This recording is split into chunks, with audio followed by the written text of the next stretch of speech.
What? Sweet Celestia, what happened here? It was those traitors! Thunder Crapper, Dead Fat Liar, Cat! Pinky Dye, is that you? What happened to you? I'm cool, just got a makeover! Negaflame's gone, but gave me a refreshing pink punch! But what's not funny is that we still have a bigger mess than this to clean! Where's Catalyst? Who destroyed our ship's systems? Why are you a nega being now? It was those party poopers! Thunder Crapper totaled our ride! And ended up killing Boss Cat! He would have ended me too, if not for me getting the Negaflame! Thanks to my kitten. We both put down our Star Screech, thanks to Cat getting here first. Just not in time to save our head, Cat. But that's impossible.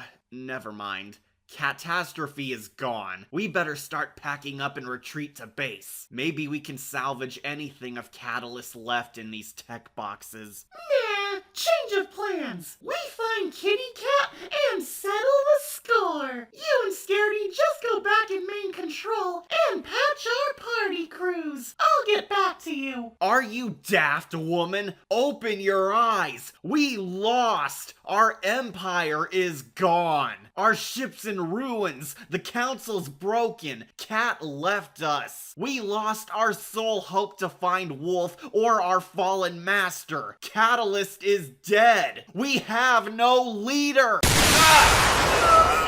Actually, we do. It's time this boys' club could use a woman's touch. Happy Mother's Day, Wolfpack! You know, it's truly a tough challenge to make women scary, but Crypt TV sought to overcome that trial by diving into a spooky fable, which explores the coming-of-age struggles of becoming a strong mother. How could you ever make a horror story out of something like that? Well, let's take flight and find out. This is our review on the horror saga's love letter to women everywhere, Harclaw.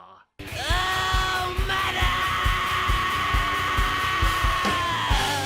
Not about to see your light. So, our webisode opens up on the scariest thing on Earth. A pregnant woman!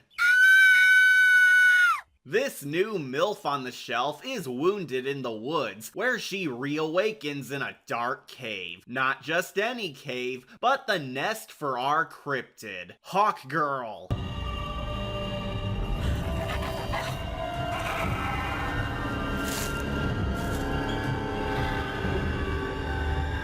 Hawk Girl? What's she doing here? The movie wastes no time introducing us to both our leading ladies. Izzy, our heroic mom on her hero's journey, and the monster known as the Harclaw. This thing has a gnarly feral monster design, which looks super cool as well as scary. The Harclaw's basically a more beastly version of the Harpy, a female monster who's part human, part bird, known for its shrill shrieks of rage, and luring men to their deaths with false allure. But rather than the beautiful harpy ladies aiming for a monstrous savage warbird look, you can tell that all the money for this production clearly went towards making this fantasy creature look as real and grotesque as a cryptid could be. This birdie is an amazing achievement in practical effects and makeup, as some fans even compare this chick to being just as slick as the Birch. However, as we'll learn soon enough, she's not merely a pretty face, but has a rather profound character underneath those wings. The Harclaw is holding Izzy hostage before we get a flashback to learn how we got in this mess. I'm not a huge fan, personally, of the whole 3 weeks earlier teaser thing. I feel like, we should start our stories where they begin. We cut back to weeks earlier, properly introducing us to our main character. The Harclaw's prey were once a regular couple going on a camping trip to celebrate Izzy's growing pregnancy. Bullshit! Yeah, because as we all know, every woman out there who's months pregnant would definitely have the energy and will to run around camping miles out in rough terrain and traveling over feeling tired from having extreme labor. I get we need the plot to happen, but it's so obvious these writers have never been around a pregnant woman in their life. Women with child on the way are never going to do this months into the development. I love chocolate, but I can't eat it because then I'll get fat. But it's so good. The writers really desired to get this deep theme about motherhood, but this is a mistake which could have been easily patched if her baby was already born and they were celebrating its birth. But the show doesn't do that. Instead, we look into Izzy's fears over whether or not she's ready to be a mom because she has some doubts. Yet her emo husband encourages that she's got this. We will do whatever it takes to protect our child. Could I get any heavier foreshadowing? I mean, look at this. The forest left right in the shadows. If we do this to all our props, they're gonna fade. Izzy undergoes a character arc of learning to embrace motherhood, but learning how it's not always an easy road to follow. A decent tale, but rocky as well. So naturally, while camping out at Crystal Lake, something goes wrong. No way. The couple are hunted by the Harclaw. The husband went off to investigate a strange noise or something. Don't you watch scary movies? It's a death wish. Where Birdie struck. Dad tried saving her only to die because he was dumb enough to not finish the predator off.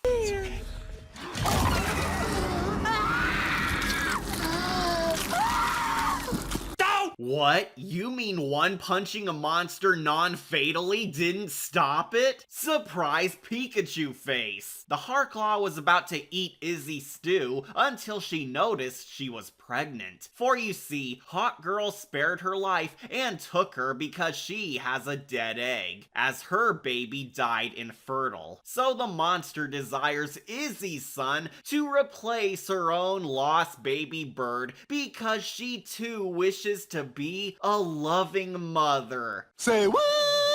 Yep, the cryptid is a mommy bird. Hot Girl lost her own child and wants to erase the pain by abducting somebody else's kid to love and raise as her own. However, Izzy is, of course, creeped out by this and is forced to fight to keep her own human child against a rival mother. This story's about the lengths and strengths a mother would go to protect her baby, but with a monster acting as competition against a human woman experiencing parenting for the first time. Honestly, this is a pretty fantastic horror premise and interesting story to explore. It offers both the human protagonist a character arc of literally becoming a stronger mom. It gives the monster of all characters a sense of tragedy and morally gray traits, and offers up a grand tale over a haunting custody battle for the ages. What's not to love?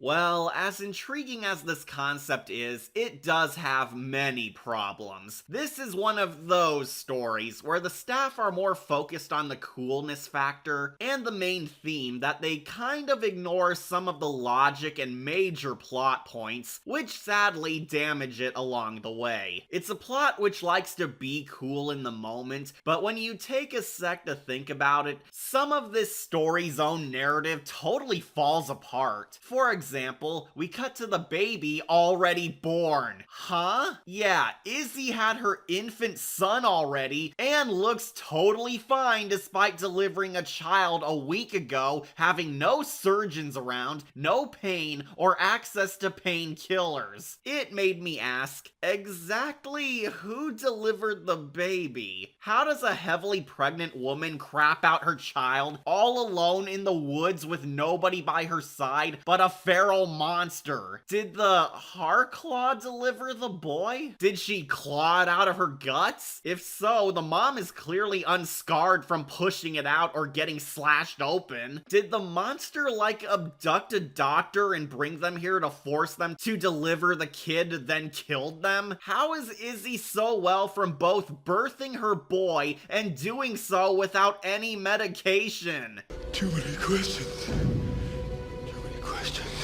This is why I think the couple should have already had their kid born, because it adds a huge amount of plot holes how a pregnant woman and a monster incapable of speech gained a healthy baby somehow. It just makes me laugh thinking about how the hell the child's birth went down. Push! Push! I am! It won't go back in! Oh, and not to mention, Mom's perfectly healthy and strong enough to get into scuffles with Hot Girl, despite both delivering a baby recently and living in a dark cave for weeks. Bullshit! Yeah, we see the bird girl gives her food to stay alive, such as berries and dead bodies, but there's no way in hell she is in tip-top shape after all this craziness. Mom tries wielding a bone sword and her survival skills to best the Thanagarian, but she epic fails.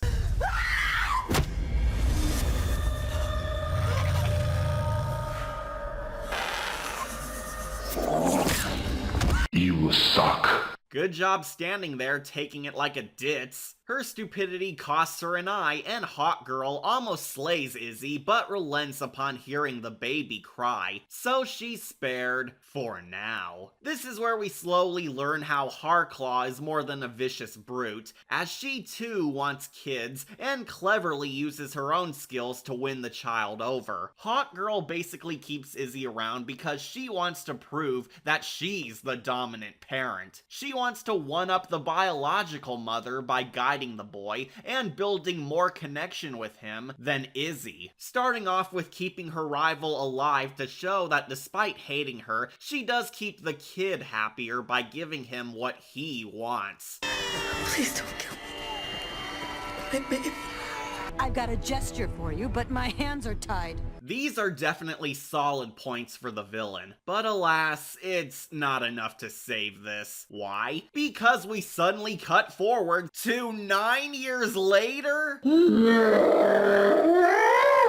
Huh? 9 years later? Oh yeah, because nothing of importance truly went on in all that time. Mom hasn't even escaped in a decade. She's still in the hole, twiddling her thumbs and being stupid. Why did we get such a rather jarring time skip? Well, because the movie wants to follow the baby's life now that he's grown up and going by Connor Jr. We follow two idiots who got lost on their Girl Scouts trip, where of course they fall for an obvious trap made by the Harclaw. Fatality. But in a twist, it's not the real Harclaw, it's the new Harclaw, the baby boy now grown into a kid predator. Hey, baby. Would you like to be touched? The child's now a big boy, living with his two moms, but prefers mommy Harclaw. Izzy has been whipped in her place by Hot Girl, as Connor wants to be a condor when he grows up, kills just like Mama Bird, copies her fashion, and even snuggles with Cool Mom. This is my spot now. Hot Girl has taught him well, turning this into a full-on mommy war. Izzy's now ready to fight for her child. So, after 9 years of being trapped here, and despite her own boy winning free range from Mama Bird to leave whenever he wants, she forms her ultimate plan. Really? What is it? Let's leave! Yes, for realsies. It took her 9 years to figure out an escape plan. She apparently made a rope all this time to climb out of the pit. And this was all a cheesy attempt to enhance the strong independent woman theme, because badass mom preps to leave and is empowered by her woman strength.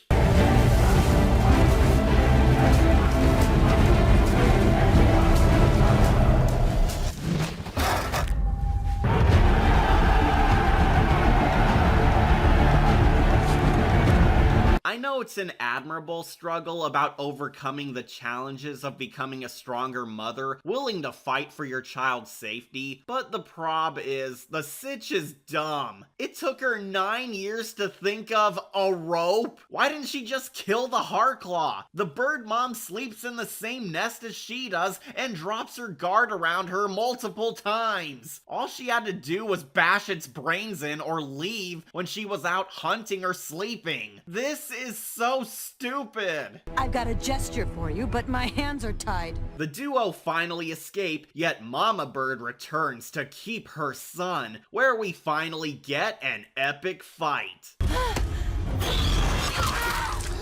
Mama! Mama! You suck. That was it? What the? That's all it took? You were trapped in that dark cave for 9 years and all you had to do was bash in Hot Girl's skull? This is it, kids. Hot Girl dies on easy mode to a blind, malnourished, angry mom. Weak. This is the lamest way to defeat your monster since Return of the Mummy. The two scurry off to seek help after being so worn down. Oh my lord! What happened to you two? No, Great help, Mom. I'm sure she got all that. But just when everything is coming up Millhouse, we get our twist ending.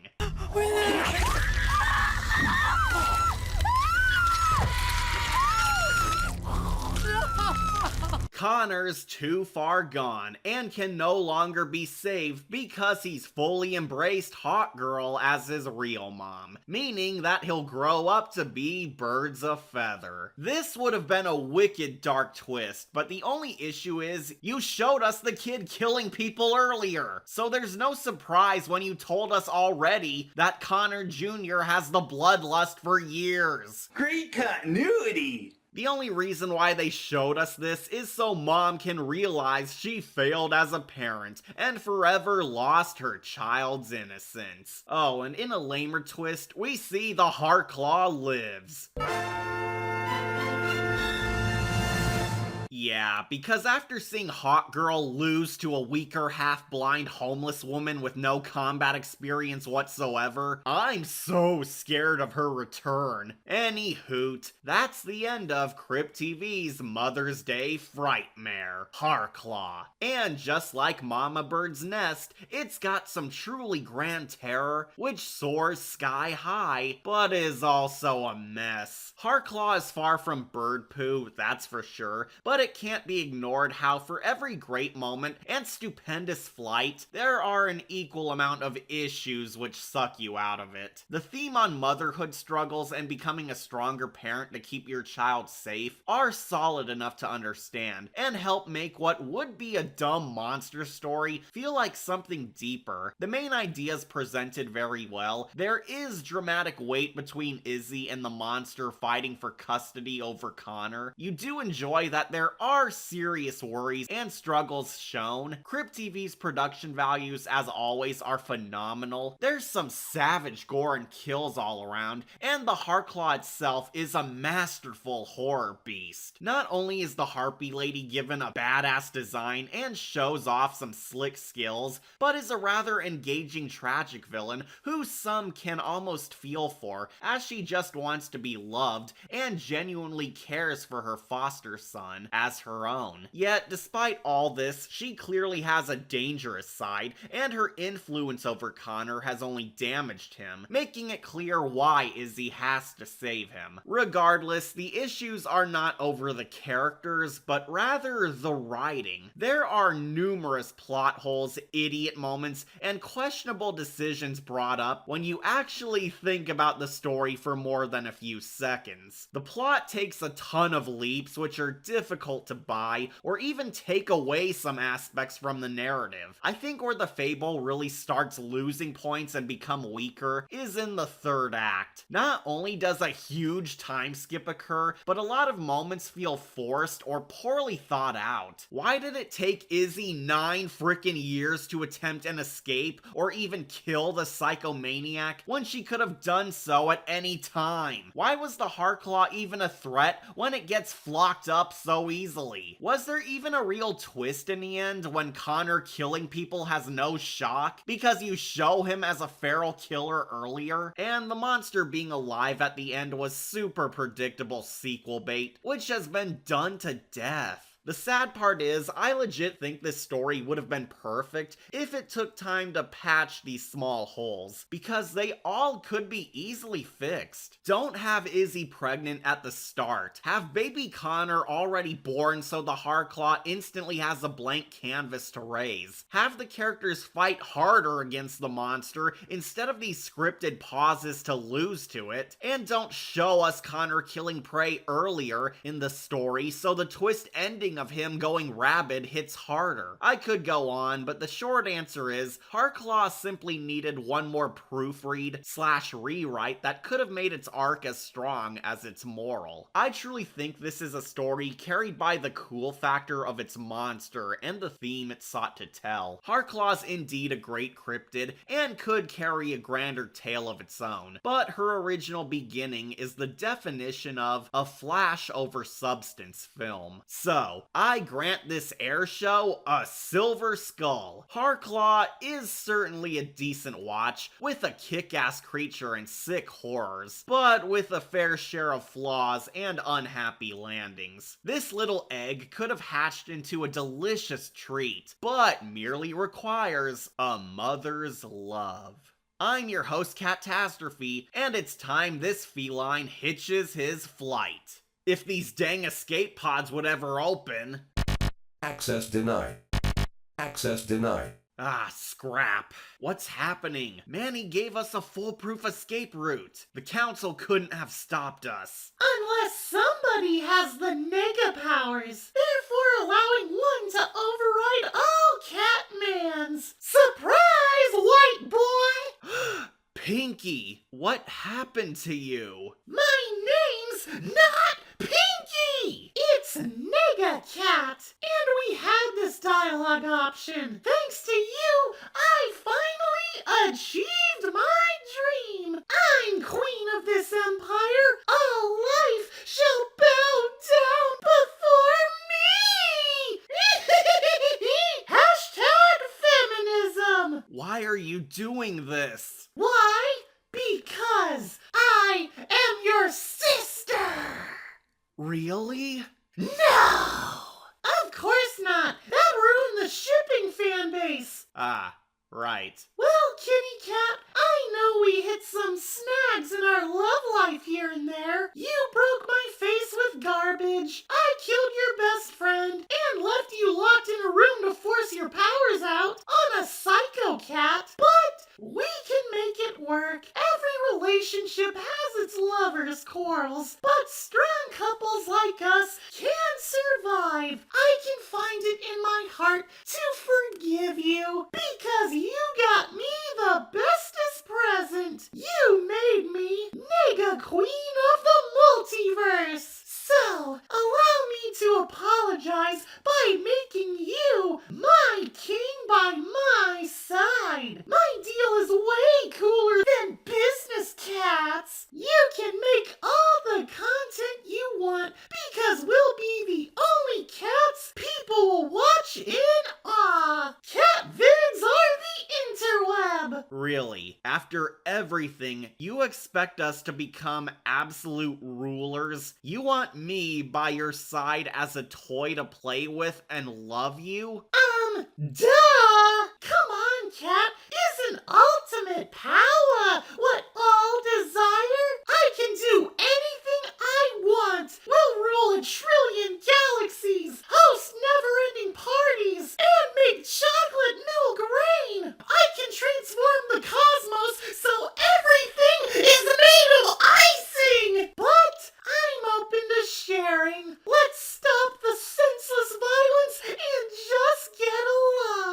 I'm not sure. I don't feel like I belong here. I especially don't feel safe with cats who I can't trust. Oh, poppycock, silly kitten. The bad cats are dead. The others will listen to me because they won't have a choice. You can share the crown with the hottest lady of the cosmos. How is this a hard choice? Pinky, if you're still in there, I gotta ask. Are you happy? Are you really happy with what you desire? Happy with what you are? What kind of stupid-ass question is that? Of course I'm happy! I'm rich and damn sexy! I'd do anything for you, 'cause you're my cat! I see. Look, Pink, Nega Cat, it's been fun while it lasted, but I've come to realize that this council is not me. I don't feel like I belong here. What? Look, I don't think I fit into all this. This place is not me. I've never found my brother Wolf. I haven't grown accustomed to this ship very well. Seeing my channel's upgrades being worthless, dealing with my own BS, and now you wanting to become a superpower space couple with a boring, awkward cat like me, it's just too much. I can't do this anymore. I want to go back to my world. You want to go back? After everything we've done for you? After everything I've done for you? You and I, Cat, were destined for greatness. You want to just give that all up and depart back to your roots? When nobody cared about us? I'm sorry, but that's just how I feel. I wanted this to work out. Truly I did, but it didn't. It's not you, it's me. I want out. You know what, Cat? You can go home because you and your galaxy are all about to be dead! Wait, Pinky, don't! You hear that, Earth losers? I'm obliterating you and your fucking kids! Get ready!